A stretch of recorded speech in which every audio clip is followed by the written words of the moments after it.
Hey, good morning, everybody. Welcome to Victoria Real Estate, the Greater Victoria Real Estate Show. With I'm Andrew Plank with the Vibe Collective and Royal LePage, and with us today we have Jane Johnston from the Bar Hill Group at Remax Camosun, and we are also with Jen Lowe, mortgage broker with Dominion Lending Center Modern Mortgage Group. Nice to see and you if guys. I didn't already say, hi, nice to see you guys too. If I didn't already say, it is August 7th, 2025, and today we're going to just be reviewing the monthly statistics from July. So we're just going to be looking slightly into the past and seeing what happened and thinking about what that might mean for our future, real estate future. So without further ado, let's get into it. Jane, would you mind actually just running the background slides? You good with that? Sure, I will do that She for wanted you, my dog. she normally hosts these, and we're kind of trying to switch it up a bit, and she's having a hard time giving up control. So let's give her a little bit. Okay. All right. So Jen's going to give us an update on what's been going on in mortgage world before we get into the stats. So Jen, take it away. Yeah, well, so fixed interest rates are volatile right now, and they have been increasing. This is driven by global bond market shifts and uncertainty around inflation.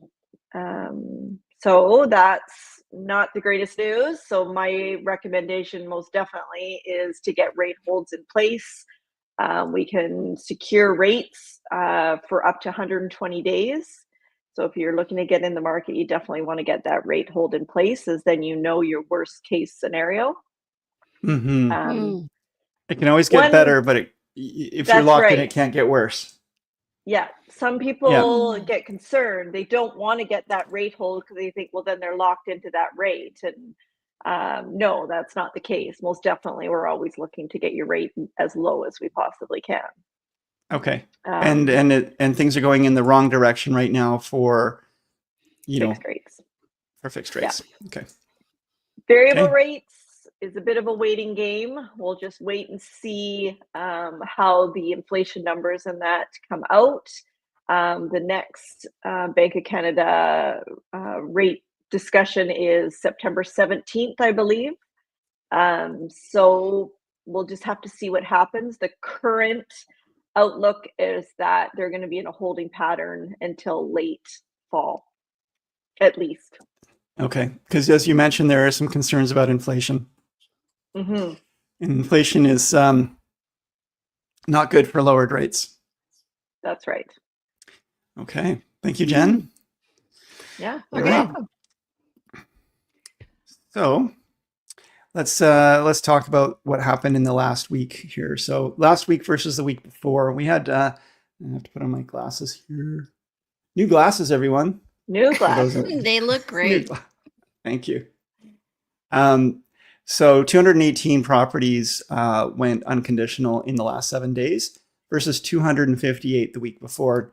Keep in mind, we did have a long weekend, so that does impact things last week. So 120 properties went pending versus 142 the week before. 122 price decreases versus 142 the week before.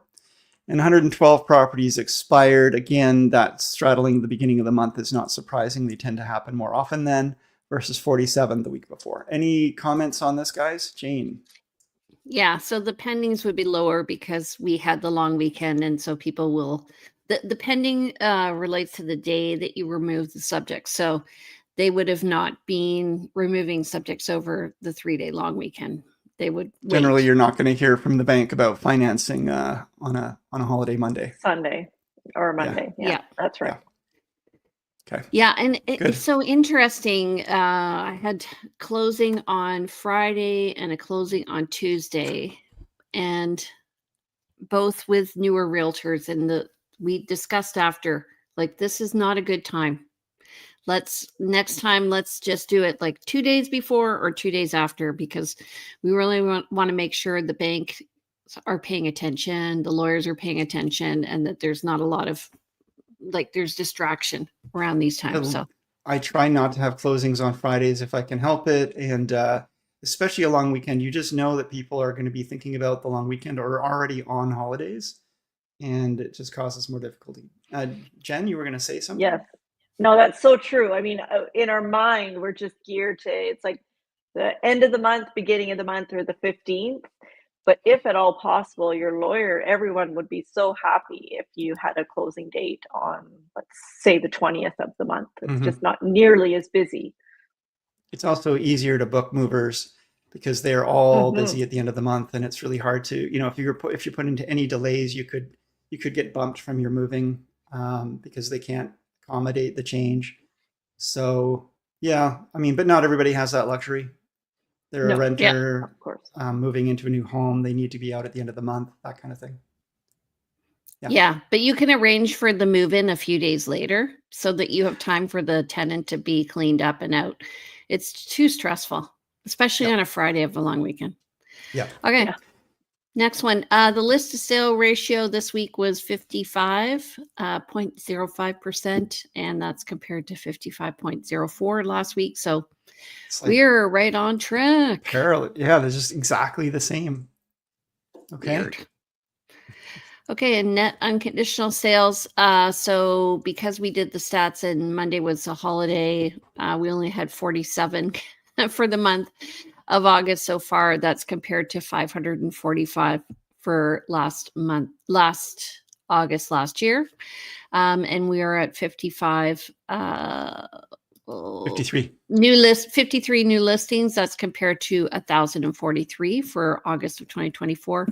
And total active listings, we are up over last year at 3,582 compared to just under 3,200 last year. So we're up 10% so far. But what's interesting is earlier towards the end of the spring, I was predicting we might get up to 4,000 inventory active listings because we were getting more listings coming on that we're selling, and the inventory was going up. But even just last week, I think we had around 3,700 listings on the market. So we've had some expired. It looks like they haven't come back on market. Maybe people are taking a break over August. I'm just looking right now. Yeah. So one thing is that there's seasonality that happens. So we are, like, if you look at the humps in the market, our most active onboarding of listings happens in May, and we're going to see that in the stats that come. So it's not going to be growing throughout the year. So what Andrew's saying, though, is that the sales are on par with the active listings that came on, and we're seeing activity. So that's good. I mean, I feel that we're going to have a good end to the year. Actually, I feel like we've got a bit of pent up demand happening and people wanting to get in. So I think it's going to be good.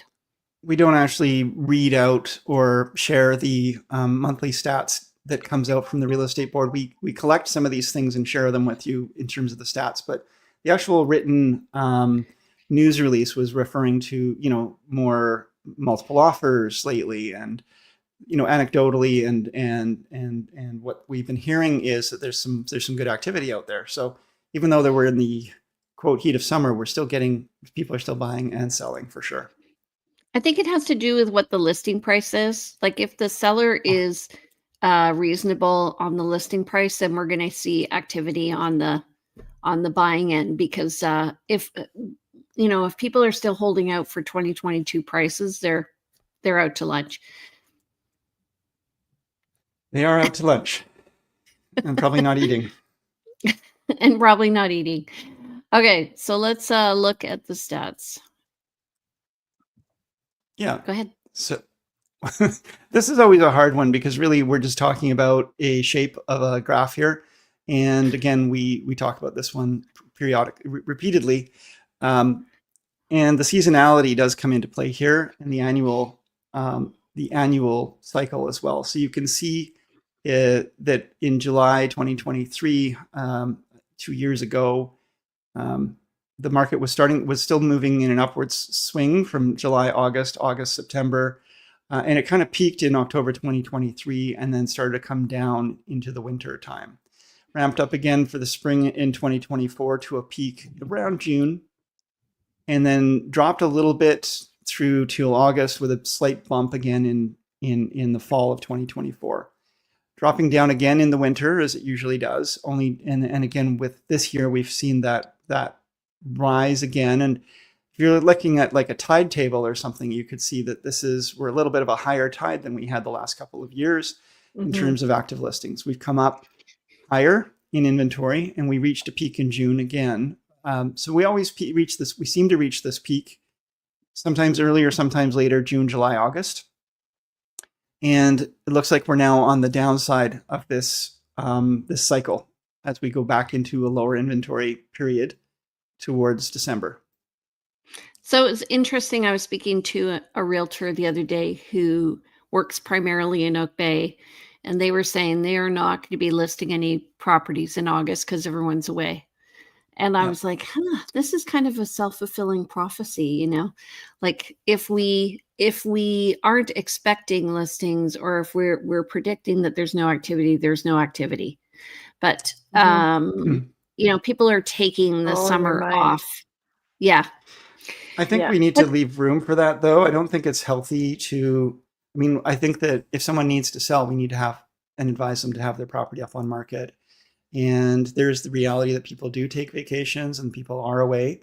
And it's kind of like saying, you know, shops are closed on the weekend. So, you know, if there's nobody there to do business, you don't want to be there. You want to try to track so you're there when the business is happening. At the same time, we do ourselves a disservice by saying, well, let's work this long weekend. Let's push this. Let's make this happen. Let's make offers for review on a Friday night. We tend to try to force things into times that don't actually work for everyone. And if we can, let's try to make it work for everyone more broadly. Right.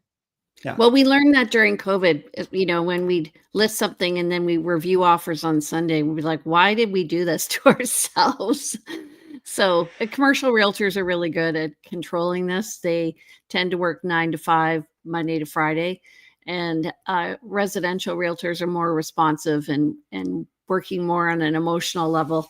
So, but I do find now, like with some of my sales, the offers are out there in terms of the time to respond is longer, which is good. So it means there's still urgency, but we have time to actually think.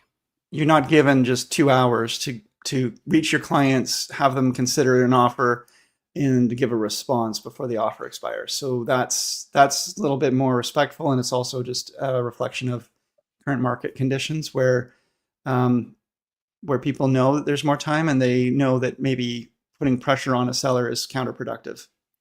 But I just want to say, when that happens, really you're doing a disservice to yourself as well, because if you give somebody an offer and you have a 3-hour timeline, just remember you're probably going to have a 3-hour timeline in response, because the seller is going to expect you to respond in the same timely manner that you want.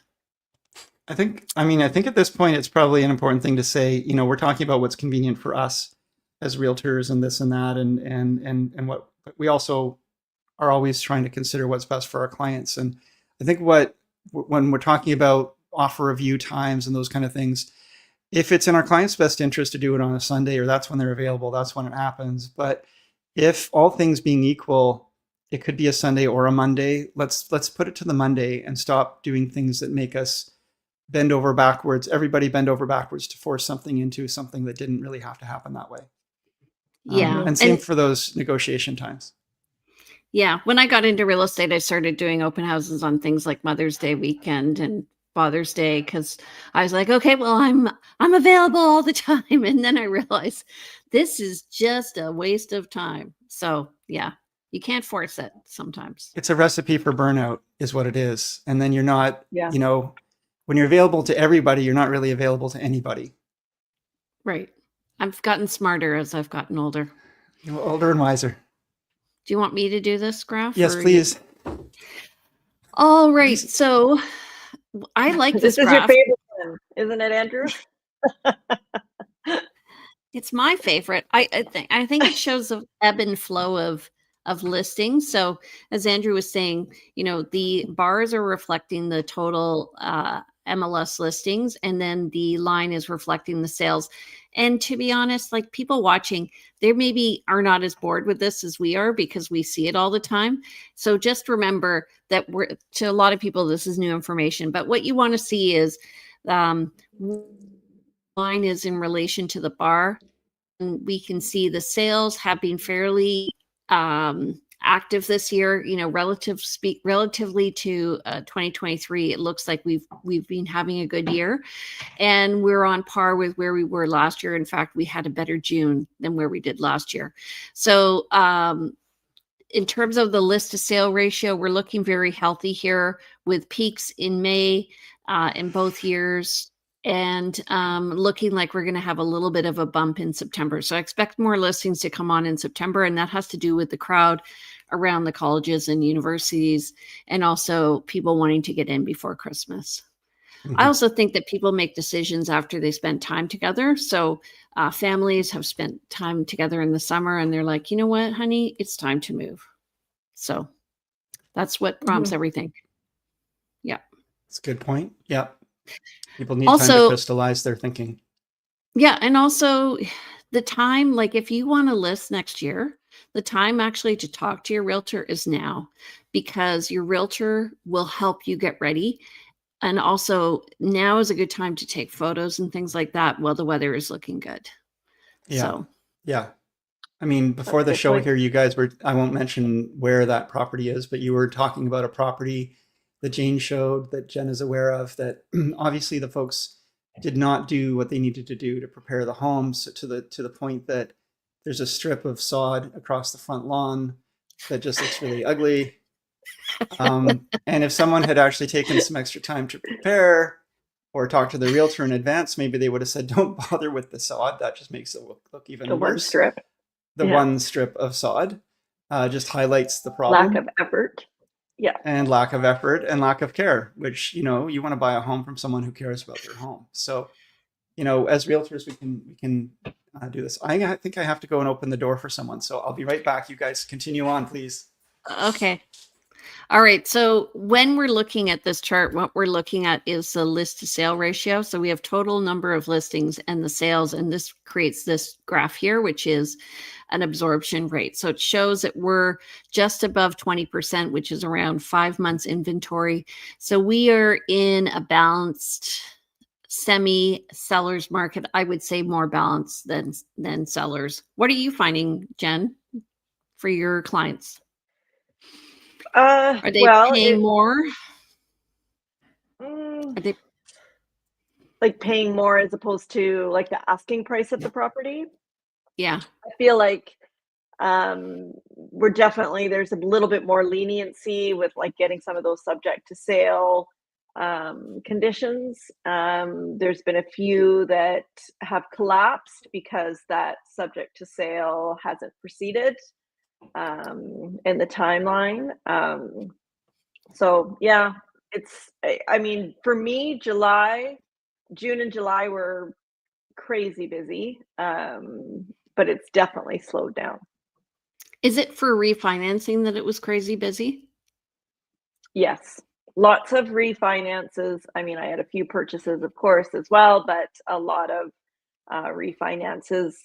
When clients' mortgage is up for renewal, doing a refinance to pay out some debts and make it more affordable. Yeah, interesting. Cleaning up that cash flow. Yeah. Mm-hmm. Mm-hmm. Question for you. I just dealt with this, and it occurs to me that I should double check on this. You know how we've been in this business for a long time, Jane and I, and so have you, Jen. And I sometimes take things for granted or just forget things I knew in the past. So we did something the other day, and I didn't really worry about it. I knew it would be fine, but maybe you can tell me where it might not be fine, or we really should be careful about this. I had a property with an accepted offer, and the buyer wanted to just change the closing date a couple days sooner. We already had removed our conditions. We were unconditional. The closing doesn't happen for a month. Does that in some way or in any way put at risk the financing approval? And if so, how and what are the risks and so forth? It shouldn't, no. I mean, if you're a month out, a couple of days won't make a difference. If you're a week out, like I've got one right now that we've got, like the subject removal is today and it closes August 18th.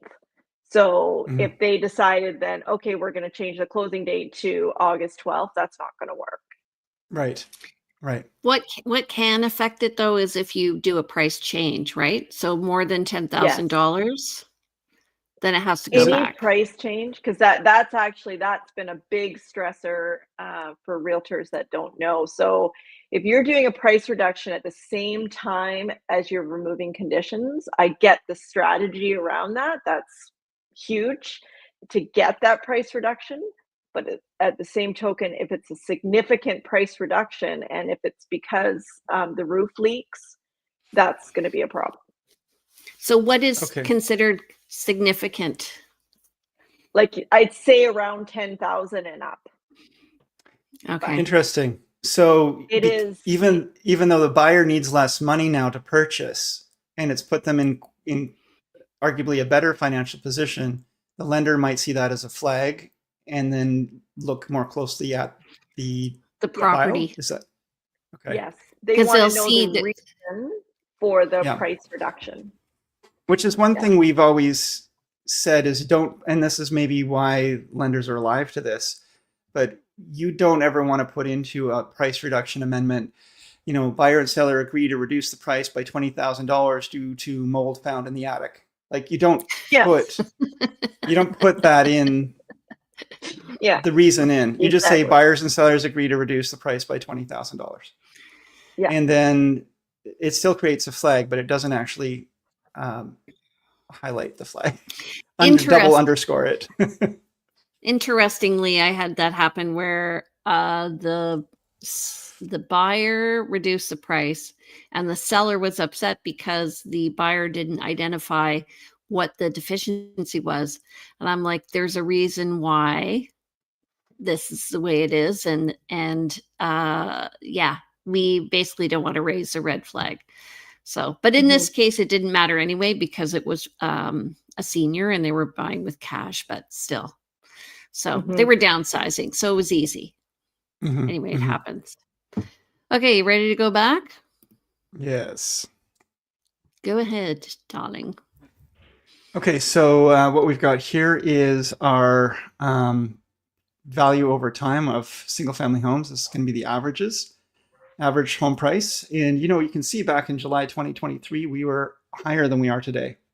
We were up around almost 1.4. It's 1.375 or so for an average home price. Today, we are under 1.3. So we've definitely come down off of a peak. We did reach a bit of a peak in the spring, and we tend to see this when there's a bit of enthusiasm and everybody's kind of all in the market at once. It puts more pressure on prices, but it looks like that was a bit of a anomaly. Anomaly. It wasn't enough to sustain, so it's come back down off that peak. And this is showing when the properties are completing. So this is when the activity was in February. So just looking, I'm just going to take us back to here. So the list to sale ratio in February, it's interesting, eh? But the number of sales, so the completions, they follow the pending. Anyway. So now you're basing that on an average of saying like, well, let's say every couple months or 3 months, well, why do you say February for that? Because that's February's for April, many months ago now. Oh, for the I'm April just saying peak. February. Okay. For the April peak, yeah, that the sales. Saying on I always average, think February's a good month. I see. On average, you're saying there were 2 months. The February was a bit of a spike Bumper in sales, but this is showing the prices coming up as they were registered as sold. Okay, and that's based on and because some properties close a month later, some 5 months later, not usually. and you're averaging it out. I'm just explaining to everyone, you're averaging it out to say on average, it's about 2 months. Yeah, when people ask me how long does it take for a property to close, and maybe Jen can speak to this, but it's usually 6 to 8 weeks, right? When you say? Mhm. Yeah, up to a month and a half. I mean, potentially up to 3 months, but not usually. It's usually, yeah, month and a half. Which is one reason why the whole rental thing of 3 months notice is hard. It made it hard. That's made it hard. Yeah. Mhm. Mhm. A lot of people need to move in sooner. Yeah. Okay, Okay. let's move on. Okay, condos have kind of done okay. We've been like, if you look at this line over time, we also had a bump in the market in February. So I'm assuming December was good. It was pretty good. I found, I felt like the end of last year was very strong and it carried into the beginning of this year. And then it kind of died down after January. But if we're looking at prices, we can see we've had a bit of a deflation over time from 650 to 600. We're just below that. And this is an average in all areas. So it really is dependent on where you are. There are a lot of condos all over the city. But I do feel that the condo market feels a bit stronger than it did a few months Definitely. ago. Okay. Andrew? Oh, that's so weird. Yeah, I thought I had a dog come into the room. Oh, did you? Your dog wandered in, and I'm like, That's funny. that was so weird. Okay. Okay, moving on. Let's just put that behind us. Oh, here comes another one. Where are they coming from? No, because you have behind you, it doesn't really show the same, but I do have a door behind me that's sort of the same kind of configuration. And Similar somehow my color, brain just did there. that. Yeah. Okay. Anyway, townhouses, really steady, really steady. Yeah, thank you, Jane. Do that again, please. Was that Zoolander? What is that? That's from. I don't know. Yeah. Okay, well, it's been steady, and we've been in and out within kind of like the range between 800 and 850,000 average price for a few years now, with just one kind of little outlier to that in the winter of 2023. So that's row townhouses, and I think at some point we're going to break out of that. I think townhouses are always kind of a middle, in the middle area where I think as we see an aging population start to age out of their homes, we're going to find townhouses, I think, are going to be the next big, not big, but I think they're going to bump in value. I think it depends on the configuration of the townhouse. So, for instance, I just noticed I didn't just notice.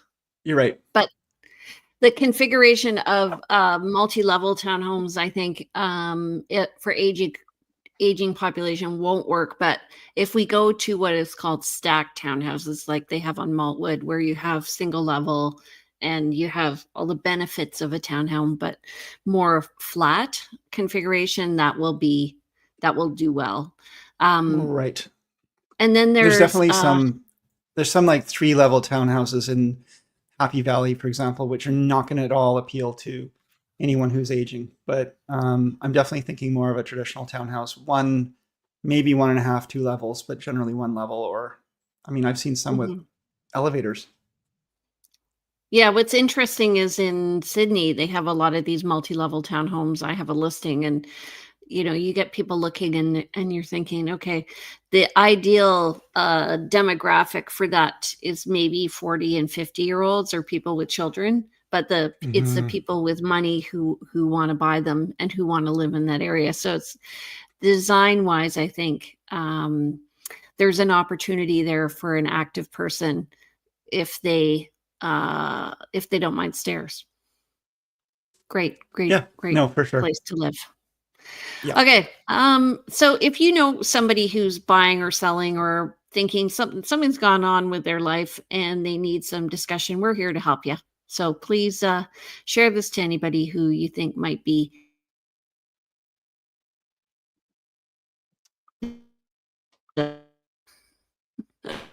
So, alrighty. Andrew, how do people reach you? Yeah, give me a call. I'm here, 250-360-6106. Send me a text, send me an email, info@andrewplank.com. And happy to chat and share with you anything that we can and help you out with whatever your real estate problems are. Okay, Jen. I am at 250-217-4925, and email is jen@jenlowe.ca, and my website is jenlowe.ca. And happy to help you with your rate holds. Awesome. And I'm Jane Johnston. I'm with the Briar Hill Group. You can reach me at 250-744-0775. Best email is actually briarhillgroup@gmail.com. And you can visit me and my team at briarhillgroup.com or follow me on Instagram, realtyteacher_remax_Victoria. Andrew, off, buddy. Sorry. Oh, yeah. You were cutting out a little bit there, but yeah, thanks everybody for watching. Really good to see you all. Appreciate you. Tune in every Thursday, 9:30 a.m. We will see you next week. And I think I've got to come up with a topic for next week. So we'll announce it soon. Awesome, guys. All right. We'll see you all next See ya. week. Bye. Take care. Bye, Bye-bye. everyone.